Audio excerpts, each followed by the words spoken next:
Imagine this. What if everything you see, hear, touch? What if it's not actually real? What if it's all just like a super advanced virtual reality headset you were born wearing?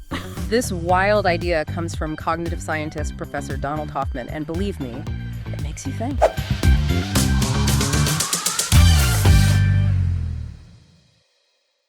Okay, let's unpack that. Professor Hoffman's main idea, the interface hypothesis, he says the world we see isn't the real world, it's more like a VR display. Exactly. He uses that analogy. It's like you're born with a headset on playing a video game. So this table, the sounds you hear, they're icons, essentially, part of the user interface. Icon is like on a computer screen. Precisely.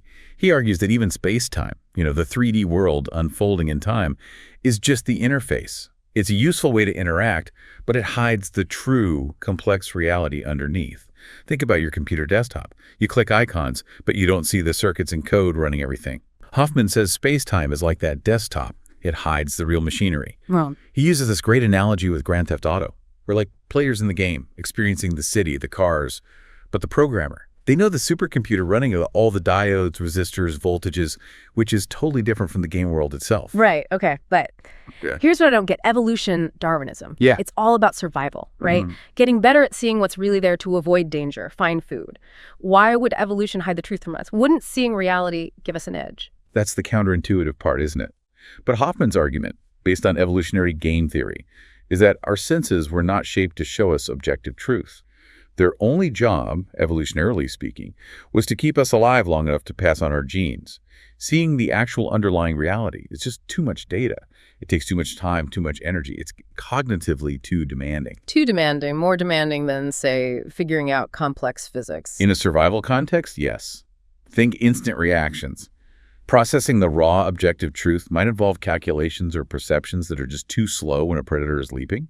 In fact, he and his team have mathematical proofs suggesting the probability is basically zero. Zero. Vanishingly small, essentially zero probability that any sensory system in any creature has ever evolved to see any aspect of objective reality accurately. Our senses just guide adaptive behavior. They give us useful fictions, simplified icons to help us make quick, life-saving decisions. Wow. Okay, that's a lot. Can you give some examples? Like, how does this play out in the animal kingdom? Different headsets, maybe? Absolutely. A classic one is the Australian jewel beetle. The males are attracted to females, which are sort of large, brown, dimpled, and glossy. Okay. Well, out in the outback, people unfortunately discarded these beer bottles that were, guess what? Large, brown, dimpled, and glossy. Oh, no. Don't tell me. Yep. The males were found trying to mate with the beer bottles, completely ignoring the actual females nearby. Evolution gave them a simple cue: dimpled, brown, glossy equals mate. Not a deep understanding of what constitutes a female beetle versus, glass. Their interface is tuned just for that one signal. That's both tragic and fascinating. What else? Think about bats. They navigate using echolocation, sending out sounds and interpreting the echoes. They build a sonic map of the world.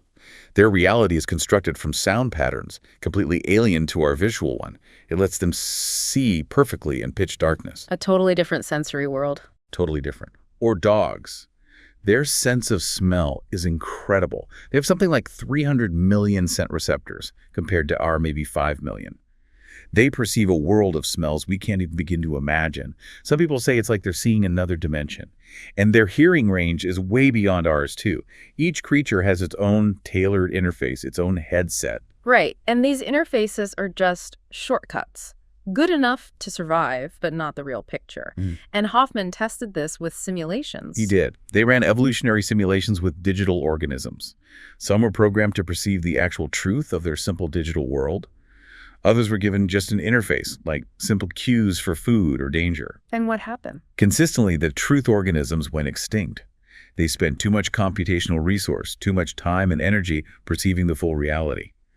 The interface organisms, using their simple hacks and shortcuts, were more efficient, reproduced faster, and outcompeted them. So seeing the truth literally got in the way of survival in those simulations. It strongly suggests that evolution favors practical interfaces over accurate perception.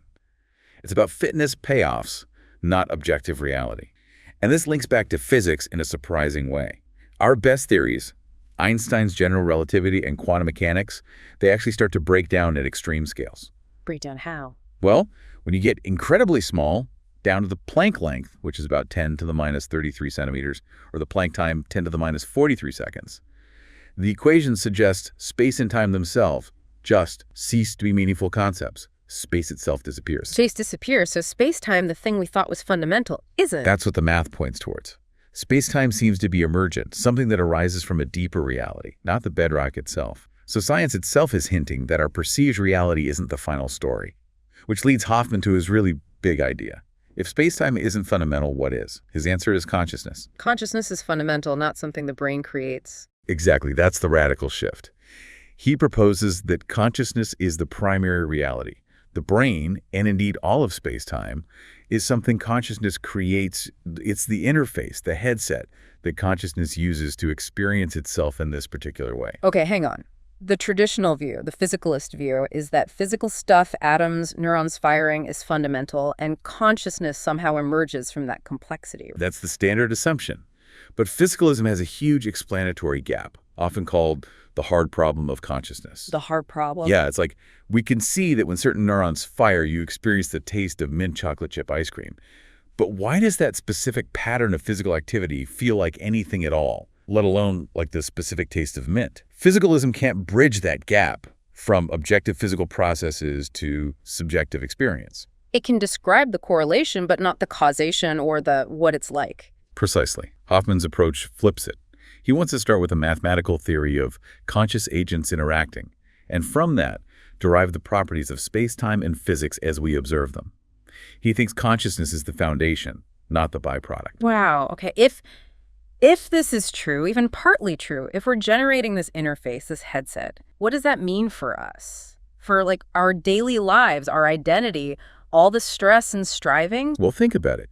If you are, at your core, the consciousness that is inventing this entire space-time interface, this game, then you have nothing to prove within the game. So much of our suffering, the anxiety, the competition, it comes from deeply identifying with the avatar, believing we are just this limited physical body, this object in space-time, only here for a short amount of time, competing for scarce resources within the simulation. So the suffering comes from buying into the illusion too much. That's the idea. The suggested path isn't necessarily to win the game, but to realize you're the player, or even the programmer. He suggests practices like meditation, sitting in absolute silence, to drop all descriptions, the job titles, the roles, the labels we attach to ourselves, and connect with that underlying consciousness, the true self beyond the avatar. And relationships, how does this change how we see other people, if they're also wearing headsets? It transforms relationships fundamentally. If this is right, then you and I are really the same one reality, just looking at itself through two different headsets, two different avatars. The person sitting next to you, your enemy, your loved one, they're manifestations of the same underlying consciousness experiencing itself through different interface. So the separation we feel is part of the interface illusion. Which naturally leads to concepts like unconditional love, because your neighbor is yourself, just with a different headset. It gives a new depth, Hoffman argues, to ancient spiritual wisdom, like Jesus saying, love your enemies, or whatever you did it to the least person, you did it to me. It's recognizing the shared identity beneath the diverse appearances. Incredibly profound. It shifts the whole basis of interaction. It really does. Hey, Deep Divers, just jumping in quickly. If this exploration is sparking your curiosity, if you're finding this dive into reality as fascinating as we are, could you do us a quick favor? Scroll down just a bit and hit that subscribe button. It genuinely helps us keep making these deep dives into complex ideas and ensures you won't miss what's next. Seriously, thanks for the support. Now back to Hoffman's mind-bending ideas. Okay, you mentioned Hoffman is trying to reverse engineer the headset. What does that even mean practically? If we understand the code behind space-time, can we, hack it, edit reality? That sounds dangerous. It sounds like science fiction, right? But yes, that's explicitly what he's working towards. He believes that by understanding the mathematical structure of consciousness and how it projects space-time, we can develop new technologies that are far more powerful than anything we've seen before. More powerful how? He uses the phrase, nuclear bombs will be like firecrackers. Think back to the Grand Theft Auto analogy. If you're in the game, you have to drive the car across town. But the software engineer, they can just change a few lines of code, change the coordinates in a register, and the car appears instantly on the other side of the map. Whoa. So like instant teleportation. It could manifest like that within our space-time interface, immediate time travel or immediate space travel. Because you're not traveling through space-time, you're operating on the deeper level from which space-time emerges. You could, theoretically, alter the parameters to make the 2.4 million light-year journey to Andromeda instantaneous, because you're manipulating the source code, not obeying the apparent laws within the interface. These technologies would work outside of what we know about spacetime. That level of power is honestly a bit terrifying. The potential for misuse seems enormous, like opening Pandora's box. It's a very important question, he acknowledges. The morality of wielding such power is critical. But from his perspective, the ultimate reality, the one consciousness, can't actually be harmed. How so? Because all the headsets are just headsets. The avatars within the space-time simulation can experience harm, conflict, destruction. That's part of the game, perhaps. But the underlying reality, the consciousness creating it all, is untouched. The headsets are taken off anyway by the One, eventually. It doesn't negate the importance of ethics within the interface, but it reframes the ultimate stakes. That's a perspective that takes some processing. It's fascinating to hear how his own life experiences feed into this. You mentioned he has a background in AI, too. Yes, quite extensively. He started working in AI back in 1979, studied with pioneers like Marvin Minsky, and his personal journey, especially a near-death experience he had with COVID, really solidified things for him. His heart rate was dangerously high, like 190 beats per minute, for over a day. He needed multiple surgeries, thought he was dying, even sent a goodbye message to his wife. He said that experience, despite his intellectual understanding of his own theory, showed him just how deeply emotionally identified he was with his physical avatar. The fear of death was visceral, real within the interface. That makes sense. Intellectually grasping it versus feeling it in a crisis are two different things. Absolutely. And now he practices meditation extensively, like 3 to 4 hours a day. He finds that his creativity comes from the silence, and it helps him actively disidentify from his avatar to detach from the illusion moment by moment. And the AI connection, how does his consciousness theory relate? He thinks current AI is hitting limitations because it's based on the physicalist assumption. His theory of consciousness, based on these networks of conscious agents trying to minimize surprise or essentially predict their sensory input, could lead to a completely new kind of AI, one potentially indistinguishable from consciousness itself, because it would be built on what he believes are the fundamental principles of consciousness. Okay, so wrapping this up, the core message from Professor Hoffman seems to be, what you perceive as reality is a user interface, evolved for survival, not truth. And our true nature, as the consciousness creating this interface, is far grander and more fundamental than the avatar we think we are within it. And it leaves us with a powerful question to ponder, maybe something for you, our listeners, to think about this week. So here it is. If the world you experience is just a headset you're wearing, what's one rule or assumption of your perceived reality that you might be willing to question or maybe even try to edit in your own life?